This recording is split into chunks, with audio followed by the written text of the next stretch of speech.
السلام علیکم ورحمۃ اللہ وبرکاتہ۔ الحمد للہ رب العالمین والصلاة والسلام علی سید المرسلین وعلی آلہ واصحابہ اجمعین، اما بعد فاعوذ باللہ من الشیطان الرجیم، بسم اللہ الرحمن الرحیم۔ وما آتاکم الرسول فخذوه وما نهاکم عنہ فانتہوا۔ صدق اللہ العظیم وصدق رسولہ النبی الامین الکریم، ونحن علی ذلک لمن الشاہدین والشاکرین، والحمد للہ رب العالمین۔ جن کی دیوانگی نے کیا محترم، جن کی دیوانگی نے کیا محترم، ان کی الفت میں ہر ایک سزا محترم۔ جن کی دیوانگی نے کیا محترم، ان کی الفت میں ہر ایک سزا محترم۔ اور ادنا اعلیٰ نہیں کالا گورا نہیں، ادنا اعلیٰ نہیں کالا گورا نہیں، ان کے در کا ہے ہر ایک گدا محترم، ان کے در کا ہے ہر ایک گدا محترم۔ اور در بدر کی میں کھاتا رہا ٹھوکریں، در بدر کی میں کھاتا رہا ٹھوکریں، ان کے در پر گیا تو ہوا محترم، ان کے در پر گیا تو ہوا محترم۔ اور قیس ان کا ہے پڑھتا ہے ان کی ثنا، قیس ان کا ہے پڑھتا ہے ان کی ثنا، ان کی مدحت نے اس کو کیا محترم۔ حضرات محترم، بہت کم وقت ہے اور بہت کم وقت میں اپنی بات رکھنے کی کوشش کرتا ہوں۔ اللہ پاک نے قرآن پاک میں ارشاد فرمایا، وَمَا آتَاكُمُ الرَّسُولُ فَخُذُوهُ وَمَا نَهَاكُمْ عَنْهُ فَانْتَهُوا۔ رسول جو تمہیں دیں اسے لے لو، اور جس سے منع کریں رک جاؤ۔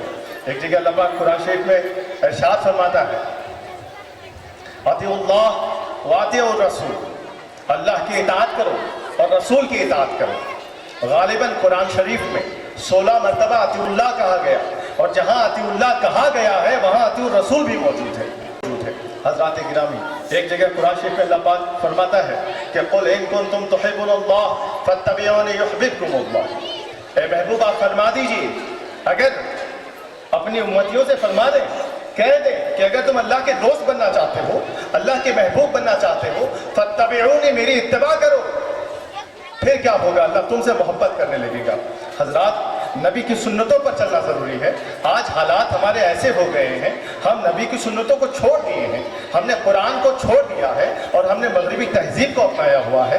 اسی کی وجہ سے آج ہم دنیا میں رسوا ہیں، آج ہم دنیا میں پیچھے ہیں، آج ہم ذلیل و خوار اسی لیے ہو رہے ہیں کیونکہ ہم نے سنتوں کو چھوڑا ہے، ہم نے قرآن کو چھوڑا ہے۔ اور جب ہم قرآن کو پکڑ لیں گے، آقا کی سنتوں پر عمل کرنے لگ جائیں گے، تو اللہ پاک ارشاد فرماتا ہے، انتم الاعلون ان کنتم مؤمنین، تم اس سر بلند رہو گے اگر تم کامل مومن ہو۔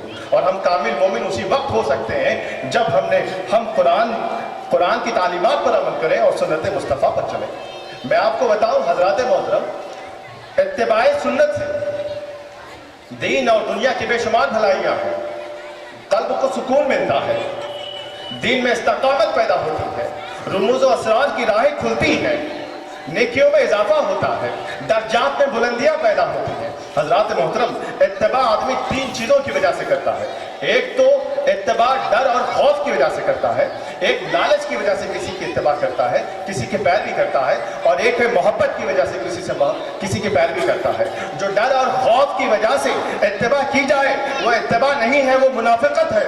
اور جو دنیاوی فائدے کے لیے کی جائے، اس میں وہ دنیاوی فائدے کے لیے جو اطاعت ہوتی ہے وہ اصل روح سے خالی ہے۔ اگر آقا علیہ السلام کی ہمیں پیروی کرنی ہے، سنتوں پر آقا کی چلنی ہے، تو ہمیں آقا سے محبت کی وجہ سے چلنا پڑے گا، آقا کے عشق کی وجہ سے آقا کی سبحان اللہ سبحان ایک بار جھوم کر دوشی پڑھیجئے، صلی اللہ علیہ وسلم، صلاۃ و سلام علیک یا رسول اللہ صلی اللہ علیہ وسلم۔ حضرات محترم، ایک واقعہ میں آپ کے سامنے رکھتا ہوں۔ حضرت صلاح الدین ایوبی رحمۃ اللہ علیہ، نام تو سنا ہوگا، بہت بڑے بادشاہ ہیں۔ آپ کا معمول تھا کہ آپ میدان جنگ میں فوج کو بھیجتے تھے اور شام تک انتظار کرتے تھے فتح کی خبر کا، اور فتح کی خبر آ جاتی تھی، یہ آپ کا معمول تھا۔ آپ نے فوج بھیجا، شام تک دیکھتے ہیں فتح کی کوئی خبر نظر نہیں آتی ہے، دوسرے دن تک دیکھتے ہیں پھر بھی فتح کی کوئی خبر نہیں ہے، تیسرے دن صلاح الدین ایوبی رحمۃ اللہ علیہ خود غصہ سے میدان جنگ میں چل پڑتے ہیں اور کہتے ہیں، سپاہیوں تمہاری جرات کو سلام، کیا ہوا آج تک 3 دن گزر گئے مگر فتح کی کوئی خبر نہیں، تم نے کون سی عبادت کو چھوڑا ہے؟ सिपाही कहते हैं हुजूर हमने वक्त पर नमाजें पढ़ी हैं, हमने आका की सुन्नतों पर अमल किया है, हमने रोजा भी रखा है, हमने मैदान जंग में कुरान की तिलावत भी की है, पता नहीं हमारी फतह क्यों रुकी हुई है। हज़रत सुल्तान सलाहुद्दीन अय्यूबी का ईमान देखें। आप तलवारों के बारे में नहीं पूछ रहे हैं, आप तीरों के बारे में नहीं पूछ रहे हैं, आप फौज की ताकत के बारे में नहीं पूछ रहे हैं। अगर पूछ रहे हैं तो मुस्तफा की सुन्नतों के ताल्लुक से पूछ रहे हैं, इबादतों के ताल्लुक से पूछ रहे हैं। आखिर में जब तमाम लोग कहते हैं हमने तमाम चीजें वक्त पर अदा की हैं, तो हज़रत सुल्तान सलाहुद्दीन अय्यूबी पूरी फौज को लाइन में खड़ा कर देते हैं और एक एक सिपाही को पूछते हैं कि बताओ तुमने कौन सी अमल को तर्क किया है, किस सुन्नत को छोड़ा है, किस फर्ज को छोड़ा है। एक एक सिपाही आता है और कहता है हुजूर हमने वक्त पर नमाजें अदा की हैं, हमने कुरान की तिलावत भी की है, हम रोजे से भी थे, पता नहीं हमारी फतह क्यों रुकी हुई है। हर एक सिपाही आता है और यही कहता हुआ गुजर जाता है। आखिर में एक दुबला पतला सिपाही खड़े होकर कहता है हुजूर हमने नमाजें वक्त पर अदा की है, हमने कुरान की तिलावत भी की है, हमने रोजा भी रखा है, हमने सुन्नतों को भी अपनाया है, मगर एक जंग की शिद्दत ने हमें इतना वक्त नहीं दिया कि हम मिसवाक कर सकें। सुल्तान सलाहुद्दीन अय्यूबी समझ गए और कहने लगे रुक जाओ, आज का तो दिन चला गया, कल सुबह तमाम लोग एक साथ मिसवाक करेंगे, पूरी फौज एक साथ मिसवाक करेगी। और हुआ ये कि दूसरे दिन हज़रत सुल्तान सलाहुद्दीन अय्यूबी ने तमाम लोगों को, तमाम सिपाहियों को मिसवाक दिया और पूरी फौज यहाँ पर एक साथ मिसवाक कर रही है। उधर कुफ्फार का कमांडर इन चीफ अपने जासूस से कहता है कि जा जासूस जाकर देख मुसलमान किस हालत में है, मुसलमान क्या कर रहे हैं। आज मुसलमानों का मैदान से सफाया करना है, आज मुसलमानों को गाजर और मूली की तरह काटना है, जाकर देख मुसलमान किस हालत में है, मुसलमान क्या कर रहा है। जासूस आता है, आकर देखता है कि मुसलमानों के दांतों पे कुछ चल रहा है। जासूस देखता है मुसलमानों के दांतों पे कुछ चल रहा है, परेशान होता है और करीब जाकर देखने की कोशिश करता है, देखता है मुसलमानों की दांतों पर कुछ चल रहा है, परेशान हो जाता है और करीब जाकर आंखों में आंख मिलाकर देखने की कोशिश करता है, मुसलमानों की दांतों पर कुछ चल रहा है। न जाने कुफ्र की दमाव ने क्या फैसला किया, वहां से दौड़ा दौड़ा भागता है और अपने कमांडर इन चीफ से कहता है कि कमांडर इन चीफ साहब यहाँ से भाग जाइए, मैदान खाली कर दीजिए। कमांडर इन चीफ कहता है अरे बताओ तो सही क्या हुआ, क्या हुआ।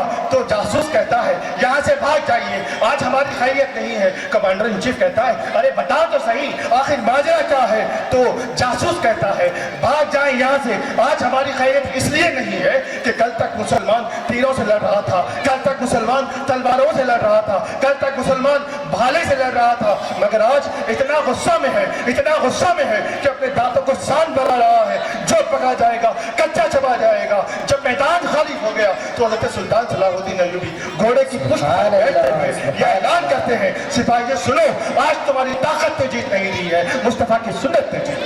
सुभान अल्लाह, नारे तकबीर, नारे रिसालत, सुभान अल्लाह, सुभान अल्लाह। बहुत अगर हम सुन्नतों को अपनाएं, आका की जिंदगी पर चलें, तो आज पूरे दुनिया में सुरखरू हम ही रहेंगे।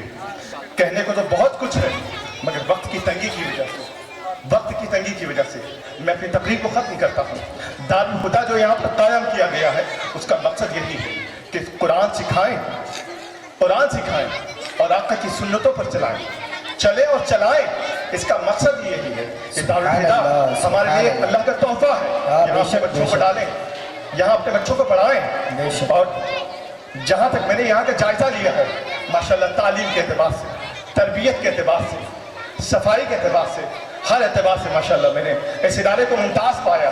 अपने बच्चों को अगर पढ़ाना है तो इस इदारे में पढ़ाएं, इंशाअल्लाह दीनी एतबार से भी तैयार होंगे, दुनियावी एतबार से भी तैयार होंगे। वाखिर दावाना अल्हम्दुलिल्लाहि रब्बिल आलमीन। सुभान अल्लाह, सुभान अल्लाह। बहुत खूब।